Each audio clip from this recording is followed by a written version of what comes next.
अकोला जिल्ह्यातील पातूर नगर परिषदेच्या निवडणुकीसाठी आज सकाळपासून उत्साहपूर्व वातावरणात मतदानाला सुरुवात झाली। तब्बल 10 वर्षांनंतर होत असलेल्या या निवडणुकीमुळे शहरात राजकीय उत्सुकता शिगेला पोहोचली असून मतदारांमध्येही मोठा उत्साह दिसून येतोय।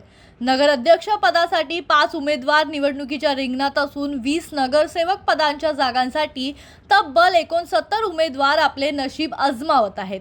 शहरातील विविध मतदान केंद्रावर सकाळपासूनच मतदानाच्या रांगा लागल्याचं चित्र पाहायला मिळालंय।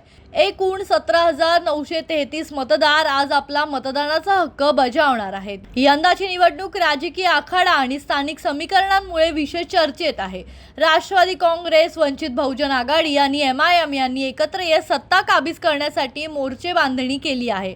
दुसरीकडे काँग्रेस आणि उद्धव ठाकरे गटानेही आघाडी केली आहे, तर राज्यात सत्तेत असलेला भाजप आणि शिवसेना शिंदे गट या निवडणुकीत एकमेकांच्या विरोधात मतदानात उतरले आहेत। मतांचे विभाजन कोणाच्या फायद्याचे ठरणार आणि नगराध्यक्ष पदाची माळ कोणाच्या गळ्यात पडणार याकडे आता सर्वांचंच लक्ष लागलं आहे। दीपक गवई, जनशक्ती, अकोला।